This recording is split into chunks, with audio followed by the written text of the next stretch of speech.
Hello, good evening. Thank you, Randy. Thank you, Words Aloud crew, for hosting me here, my gracious hosts at Just Arts. This is a poem called Lucky, which does sum up a bit about how I feel to be here today. I am lucky like a four-leaf clover because you picked me, and at the end of our leprechaun rainbow, we found a pot of gold. We're spending our nickels and dimes at the coffee shops and laundromats, saving for a vacation because we have a life together. And I have a tattoo of a horseshoe on my tap dancing shoes. Sometimes my dancing sounds like rain before the storm, and then everything gets wet. But our umbrella hug keeps us close. It's fun and messy and full of rain. Our friends are there on that granite shore with a towel hug, and hot shower space after all that time outside shelter me here. Through thick wallets or thin conversations to the times when double latte rainbows shine in the sky and you see me naked. Koala bear around your smooth, silky, soft-skin arms, savoring touch and settling into the lamplight of our love letter, home together, gallery wall of all the times on display for dinner guests to see. You know me. The community passing through sees gifts galore, but cats, birds, and small mouse mouth, still you treat me kindly. We are learning together through this rain and mudslick sliding, disaster abated. I know now that you live for road trips and I for deep breath. Still silent countryside, take me on a road trip. Spring with me into the next season, slow, steady, warm by the fire, my heat lamp, my big spoon, love bug, write me a poem that is our life, that is love, making itself known one step and assuredly certain uncertainty, life living lucky moment at a time because we sing cocoon in our flower pot fertile, full organic, first hillside hymn sung staring into the starry bright eyes after weird bleary winter blues comes through in full glory. I am hopeful as a hooligan I can hustle enough dough for our family to flourish, fruit bowl full, to raspberry my rearview mirror and rattle me into this moment with you, with snow globe intention set, fast future forward, relishing that you are a good grade and we be, beyond loggerhead turtle, Capricorn Cancer, twin moon, stinging Scorpio, the stars read us, teacup, and we are each a kaleidoscope of possibility and a universe of chance, lucky.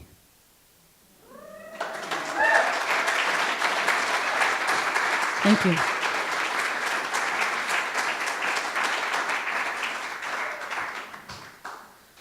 That one goes out to my darling partner, Barbara Roshna, who I feel like many of you have already met. She helped load and set up the dinner, is like talking about her campaign, and has marveled over Jenny's house. So thank you for being here, and for all of you for hearing this poetry. I called that a love poem, but of course each of us has our own definition of that. Speaking of which, I do teach in schools, as you heard, often, and sometimes I galvanize the audience by doing a math poem in English class. In a boisterous classroom of students, I'm teaching about the square footage of a heart, and I want to know, how wide is your heart? What depths does yours have? What volumes does yours hold? Little Evelyn interrupts to ask, why are we doing math in poetry class? I tell her poetry starts here, and it's reflected everywhere. When you look with poet eyes and listen with poet ears, even math can become poetry. When I was a student, measured by 80s and 90s, disciplined despite my tenderness, there was so much I wanted to know. It wasn't easy to focus. But math had the power to calmly captivate my attention. The unfettered unfolding of mathematical logic hypnotized me. So when I was learning about the square root of -1, an imaginary number by definition, I decided if we are reasoning with imaginary numbers, we can imagine all the answers. Dear math teacher, if you're trying to explain to me something about the patterning of electrical currents, tell me why they fire through my body. Tell me why I'm wired with feeling. Tell me how to add presence and subtract fear. Don't tell me you don't know. Don't tell me it's unrelated if you tell me it's biochemistry. Touch releases endorphins to excite, dopamine and serotonin soothe, oxytocin builds bonds like magic. It won't be enough. I want to know what chemistry makes me say I love you. What bonds help me know I'm safe here? What distance isn't measured but overcome by heartstrings flying kites? Don't tell me what you've heard before, teach me. I need answers I can live by. Teach me the patience Rilke knows. His voice echoes, young poet. Do not now seek the answers you could not live. The point is to live everything and I have lived uncertainly because of what fear keeps me from imagining. So when the fury of my living burns, my measure is heart. And what distance I've traveled, help me imagine the square footage of this heart expanding wide open like that field. So poetically created, thank Rumi, that field beyond all right and wrongdoing. I want to meet you there. I want to tell little Evelyn, your heart is big enough for beauty and pain. So don't hold logic too tightly. Use whatever measurement and translation you need to get it right. Imagine, and you will have all the answers you need.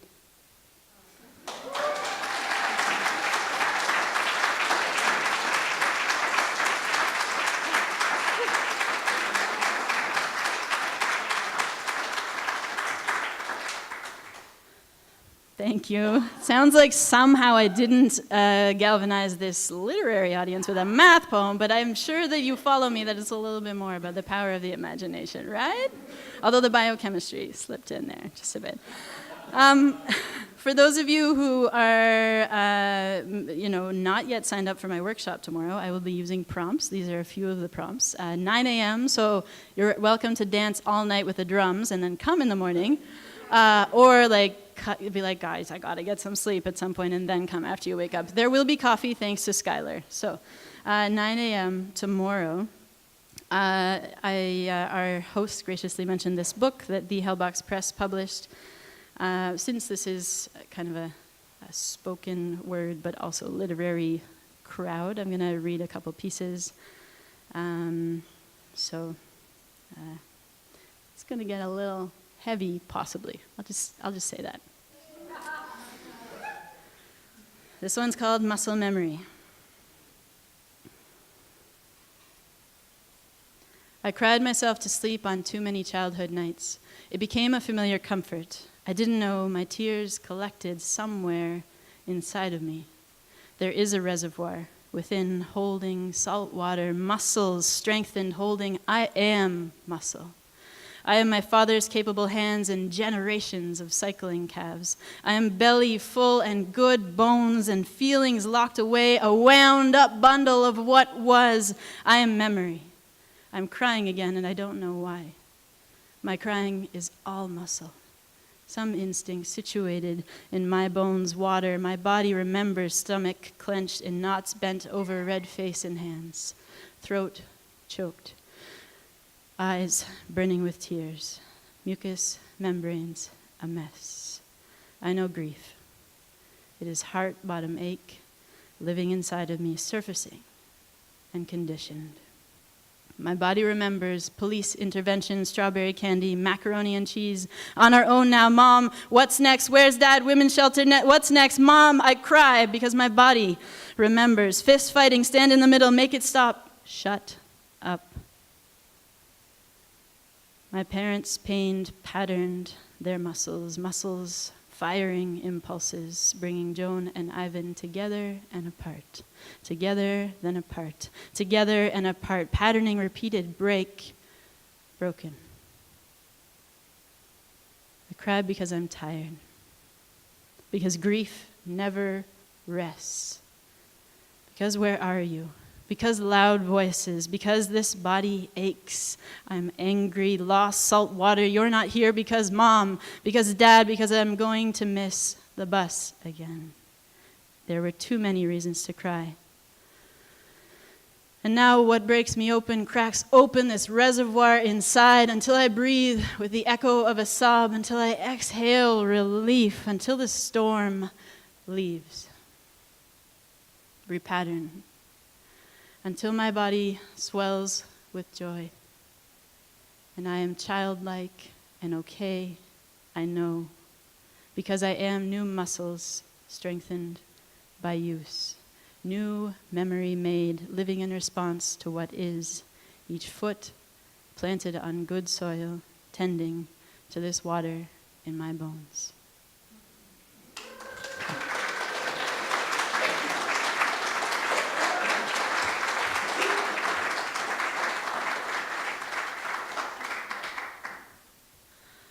So I launched this book in 2015. It hasn't yet sold out. It's handmade. One fun fact is that my oldest friend is 81. In December, he will be 82. Bless him. Hugh Walter Barclay. If you're very literary and small press-like, you will know him. I can tell which books were stitched by his hand by how long the stitch is. This is one that's a smaller stitch. It is my hand. And having had the honor to take this book of poetry around to Regina, Sudbury, all over. I perform a lot of poems, so I'm stretching my comfort zone for you by not just performing all night. Look, this is another book. What is it? But more seriously, actually, this is a piece that actually, my bio, thank you, Terry, for writing something unique and not pulling it from my website. I have been in poetry for 10 years, and this, some of the pieces that I perform are ones that are alive in me, because I want to reach you, which means I need to not be bored. And also, I'm reading the crowd. This one has some rocks in it, if you love the outdoors, and that's why you live in Durham. Stay tuned for the rocks. Rock on, everybody. But this kind of weaves together some of my work from the first 5 years and gets a little raw and vulnerable, and it's also longer than most of my work. But I have a timer going, so if I cross the line of the whole set, which I haven't yet, not at all, nope, it'll go off. So it's not that long is what I'm saying. A letter to the road I didn't travel. I am a poet, and I might not have been, if I had traveled the roads mapped out for me. Poet, community builder, educator, a trembling mix of passion and fear that courses through my body from my first performances to my still racing heart. Honest about the ways I am tender, fragile, and vulnerable, I am strengthened in this truth-telling. To the road I travel called poet, full of possibility, there is a kind of proof here, an example of what others can also do. I come out of what holds me back from being the best of myself. I embrace my strengths, weaknesses, imperfections, and rather be hidden parts. I bring all of my light woven in the darkness to meet this world. Because I come face to face with what Audre Lorde describes as the fear of that visibility without which we cannot truly live. And I know that such fear is only broken by speaking. I tell you this, in the silence of where I come from, with what sets me into trouble, chaos, and creativity, with what helps me feel more free and leads me on a path of growth, I am learning to live well in this world, and I've learned by making tough choices that has made all the difference. To the road I didn't travel called engineering. Seriously, I actually studied it. I did not study poetry. I studied geological environmental engineering. I once took a course called subsurface contamination by non-aqueous phase hazardous liquids. So, engineering, I will not give you my everything in exchange for nothing, because I need the right road for me. Even though you're amazing, like the rock cycle, where rock becomes sediment and then sediment becomes rock, it's metamorphosed in shape, color, and form, even at its most basic unit. Where the most obvious of unbelievable change takes place, I too can change metamorphically. Or at the rate of wind and water wearing down my hard, rocky layers over time to expose what lies beneath. There is a lifetime of work here. And I am transformation beyond imagination. Rock on and beautiful. I know now that stained glass is only born of silica put together in the right way. To the road I didn't travel, called cycles of violence. Forget you. I'm finished. I don't want to live as an animal in that cage, clawing out my own eyes. I am the bull and the china shop. I've got loving and living and healing to do, though sometimes I wonder where I would be without loving adoptive parents who gave me space to grow. I've struggled and I struggle still, but now my strength helps others too. As fragile as I am strong.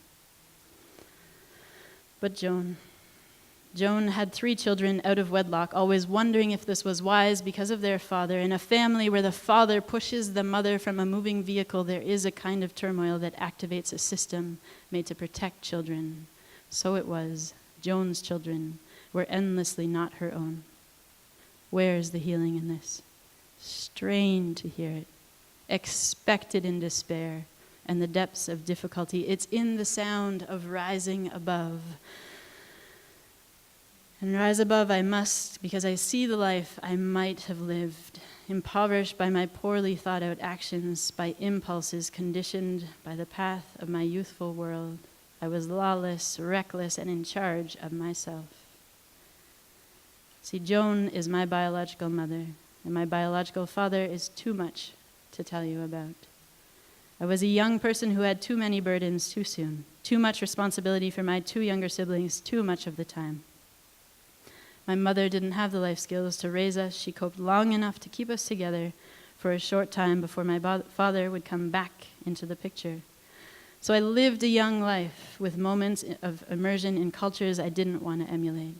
But the Children's Aid Society, a women's shelter, police, lawmakers, friends, and families intervened to change the course of things for me, to help me see that that was not a road I wanted to travel. And my family has so many branches that I've wandered down branch roads until it's hard to see where I've come from. But looking back, I see the road I didn't travel, called being my parents' child. To that road, I take only the gifts. I leave behind the disasters. And it takes courage to leave, to depart from what is known. I know what I've left behind. It's my hope for a better past. Too many garbage bags, a business plan, a best friends forever ship, a real mom, a birthright, bright eyes, clear seeing, self-being, 16 brick houses, one with my name still etched in chalk 14 years later. I still carry too much fear. I've left behind everything but a tiny blue duffel bag, a storybook, and a red-hearted shirt. I've left behind my family of chaos, of origin, of biology. I've left behind whole lives in Brantford, Bradford, Hamilton, Whitby, Scarborough, Newmarket, India, and Cuba, with my heart in a suitcase, my emotions in a bag I still long for, and feel the loss of that sense of family that I witness as commonplace for others. When I feel broken, I work on constantly healing. I'm open about where I've come from, curiously active and growing into the future, keeping the strengths I already have, moving through what darkness remains. And when I find you here, you, that road that I want, that I need, the one I aim for and am encouraged to travel on, as a poet I write about how before my mother gave me to her sister, she told me, be careful, watch out, this shattered glass life has sharp edges. Still I grew to walk through the world, bright blue eyes dancing from light shining within. But when the edge of this broken glass world gets too close, it cuts and it hurts. More than numbness and fear, more than worry and expectation, I wait, beg for the kind of healing that is carefully picking up the shards, placing them attentively in a frame, cementing them there, waiting for that stained glass, holy birth moment when I will hold my masterpiece up to the light and let it shine through. Poet. Still I heave sighs on some days that tell you I'm from somewhere else. I long to blend in, and I'm good at it. It's easy to assume I'm a girl from up the street. But where I live now, people mistake me for their own child. I catch myself before speaking otherwise. My disguise is instinct, because I need to belong. I've abandoned the life I once lived. It is no longer. My only option is to make this work. Pay attention, dress like them, live like them. I make my life revealing little. I'm so well disguised, the soul bearer of my true story. But sometimes you can catch me breathing so deeply, you might wonder where I come from. The ocean swells within me, calls me back, threatens to drown me. Do you know the cost of breathing once the ocean's made its way in? To all the roads that I did not travel, your lessons have been invaluable. And knowing how way leads on to way, as Frost so aptly put, I will never return, because I have come home to face this wreckage, that Joan is my mother and Ivan is my father. But if I were a child again, I would tell me, You were born beautiful, holy, like light streaming through stained glass. You have the tools to cut down fear. Walk tall. You are a moving masterpiece of stained glass strength. Please know that you are loved. You are loved. You are loved. I am loved. I am loved. I am loved. And I am a poet, and I might not have been, but this is how I meet you today. And that makes all the difference.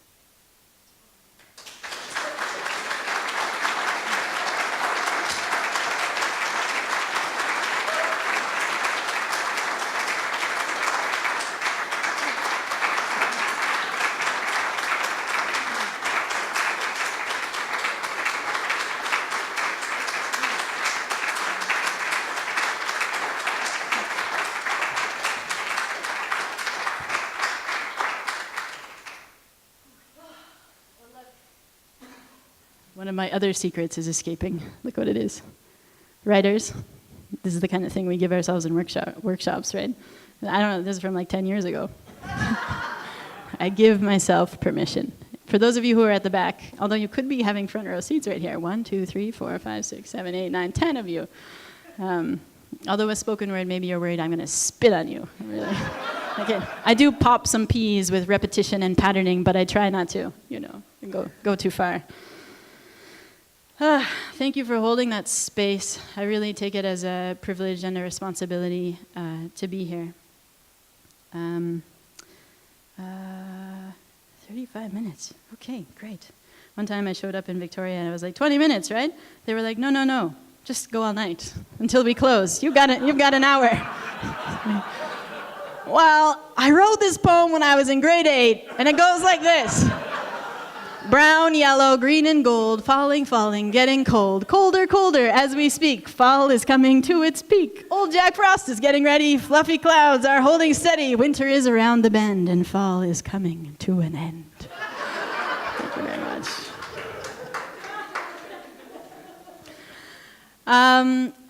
So I'm going to share one,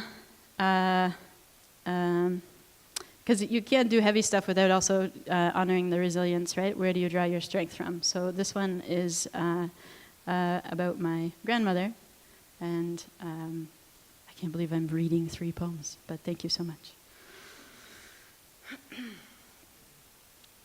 You were the only grandparent I knew.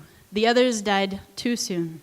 I remember your small apartment north on Bathurst, the taste of red cabbage, bacon, fricadella, liver paste on rye bread, a smorgasbord of familiar comforts from an ocean away. Your home cooking was carefully prepared to comfort those who had come before you. First it was one son, then a second. When the third finally settled on Canadian soil, you gave up all you'd ever known. My father was the first to come to a Toronto still growing up. The skyline's peak was the Royal York, and Denmark had as many people as Toronto, but it was so much seaside all around the countryside. So perhaps it's easier to cross an ocean when you come from a seafaring people, but how do you stay? Your sons paved the way while you learned what you could of this difficult language. Diety as it is, try not to confuse too many people with your own personal mix of Danish and English. We called it Danglish. It sounded strangely incomprehensible to English ears, foreign, from away, an ocean away. When you accept the words water and waiter, kept asking for waiter, just got glass after glass after glass of water, not the attention you were seeking. You used to shout to get attention. How else would you have done it in our family of together and apart, fracture, bend, heal, mend? You were a seamstress, stitching together what you could, relationships, whole continents, and lives. You held us together in moments like Festelaun and Lucia, lighting up the darkness, breaking the fast by bringing us home to coffee and cheese sandwiches in a familiar, cozy church basement of Danish families landed on Finch Avenue West.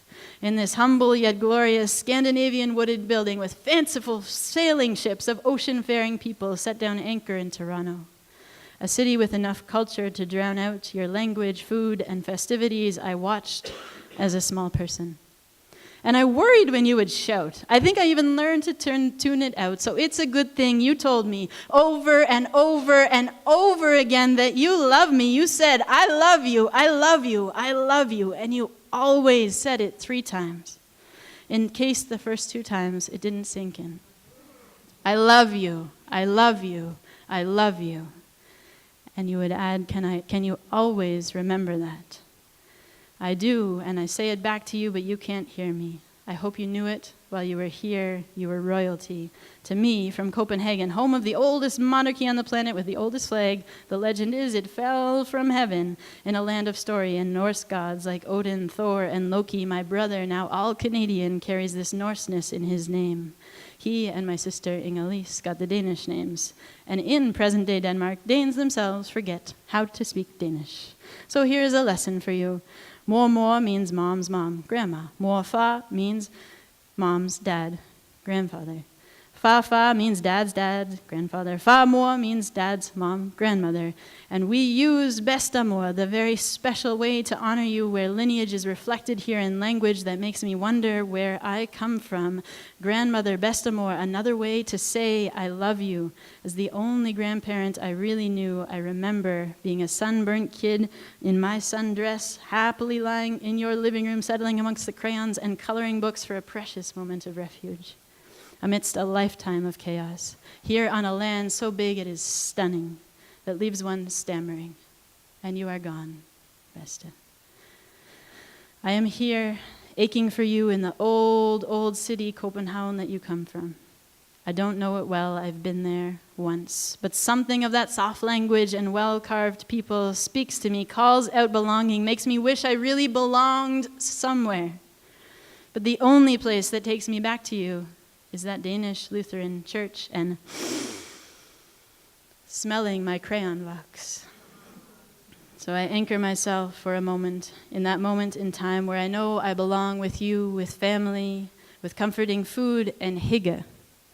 What I've always known without knowing it is hygge, which means coziness in the way that comforts come from the comforts of home. It doesn't translate well. But you've transplanted it. Here I am, trying to build just that for myself. In my home with my little rainbow slice of Moscow in our hipster Toronto neighborhood ways. And I know now where this gift comes from. And that I will always tell you, I love you, I love you, I love you. And if I have the chance, I will tell my grandchildren too.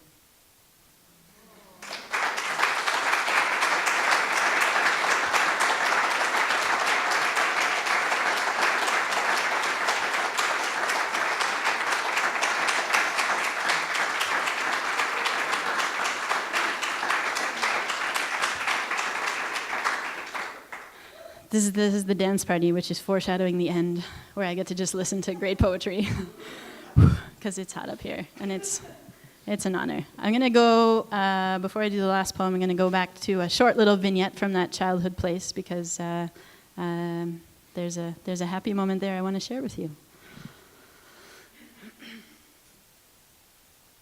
When I was a kid, I had a really cool Toronto Raptors hat. I wore it on my first day of sports camp. The counselor counted 13 boys and only 2 girls, but there were supposed to be 3. I timidly raised my hand to say, I'm a girl.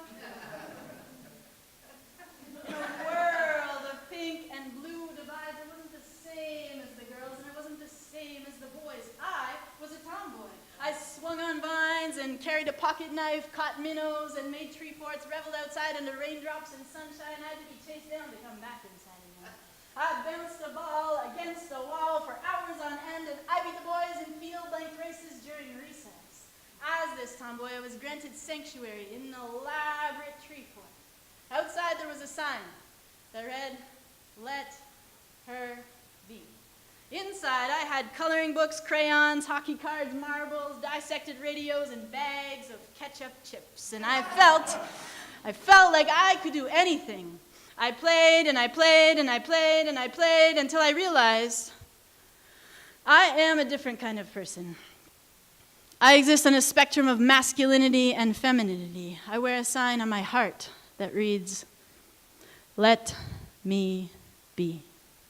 in a gendered body, in this gendered world. I live in this body of breasts, of blood, of birth. My body is not the place for your gender stereotypes. No. I am sacred. I am fluid. I am choice, grown from the sanctity of tomboys and tree forts. Pink and blue divides don't make sense to me. The rainbow has always been my favorite color.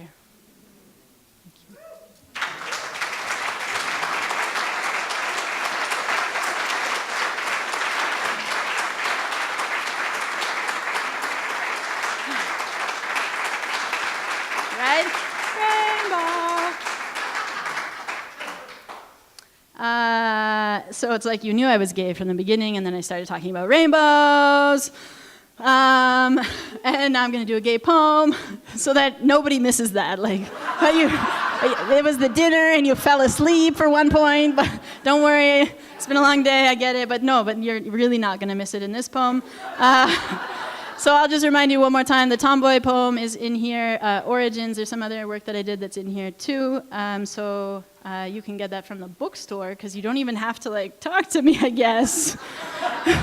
I don't know, maybe I can go there or you can do both, right? Usually people have to get them from me because this is a very, very small press, like practically a living room press. So, although there are copies, I was impressed. I should just tell you, because you're a literary crowd, and then I'm a little competitive, so I'm going to wrap up quickly so I can be right on the mark of my timing.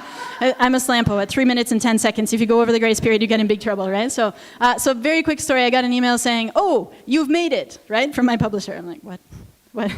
Hugh Walter Barclay, is this a dad joke? What is going on? Right? You're 81. You're a professional at these by this point. I open the email. It's like a letter, right? You open it up, and inside, you can kind of see it on your side. It said, your book, What Breaks Me Up, he usually calls it the wrong title, bless him, he's 81, has been admitted, I've sent a copy, they've asked for it at the Thomas Fisher Rare Library at the University of Toronto. I'm like, wow, pretty cool. I know they do things there, so I go to take pictures with, I won't touch the magical artwork, but I go to take a selfie, right? Like, it looks like this. And then I noticed that on the Thomas Fisher Rare Library sign, it actually has pigeon shit all over it. And I was like, I made it! Woo!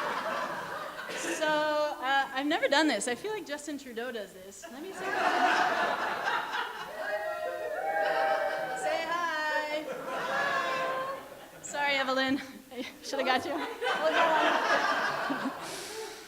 I'm so gay that people tell me I look like Ellen. I'm so gay that one day, right, one day I plan to grow up and get gay married. Thank you for that phrase. Bear Bergman, one of my favorite gay authors. Yes, I have gay favorite authors because I'm that gay. I'm so gay that all my haircuts are carefully styled by my gay stylist. But is it the gay haircut that makes the gay person, or the gay person that makes the haircut gay? I'm so gay that I decorate my bike with glitter and then chase after rainbows. Glitter is, after all, a very sparkly reminder of my participation in the Dykes on Bikes contingent of the Dyke March. Every year, I go to the Dyke March, the Trans March, and the Pride Parade, where my ex-lovers read poems. My siblings, they dance in gay bars to celebrate me, sometimes without me. And it's true, like hardcore allies. And I have danced alongside Elizabeth May. I have dressed as a radish for Food Forward. I have marched with the Proud Anglicans. And been part of the Toronto District School Board's water gun filling support team for the kids on the kid-decorated float. All of this is a very, very public reminder that I deserve to love and be loved and be myself. See, I'm so gay that I'm proud of it. Obviously. Yeah, because I have to be. When my partner and I hold hands on the street, we are the Pride Parade. So gay that I have a partner, not a business partner, but a spoon me in bed, cooking meals in our kitchen together partner, a one-day wife partner, and I need to learn Russian because otherwise I will not understand what she insists on speaking to our future children because we've taken the Queer Women's Parenting course called Dykes Planning Tykes. Right? We actually have queer and trans family planning. And when we do have children, they will likely be called queer spawn. you to the, come on, where was it? Let's do that one more time. Ready? I know you got me. Queer spawn. No? I'm so gay that you probably know it when you see me, because I love to wear dress shirts and sometimes ties and these very big gay boots. And when I ballroom dance, I usually lead. I fuck with gender. I actually identify as queer, and I need a poem like this to respond to when you say, "That's so gay." Because I'm gay. So unless you are one of my super fabulous LGBTQ2S friends, I don't want to hear that expression ever again. If someone around you says it, stop them and talk about it, please. If you're so straight that you narrow-mindedly don't understand parts of this poem, go home before saying anything. Google how to be a better ally. Because I'm so gay that I love to dance and have a nap when I'm really tired, and I write poems about science and heartbreak and love, and I eat nachos, and I have all sorts of feelings. I'm so gay that I am like you. I know sometimes that scares you. You want to make me other and lesser, and that is not okay. You need to check your understanding of human rights before your madness does any more to dehumanize me, my loved ones, my family, and my community, because I'm so gay that it is only part of who I am. And I deserve to love and be loved and be myself. We all deserve to love and be loved and be ourselves in all the ways under the rainbow. Thank you, Words Aloud.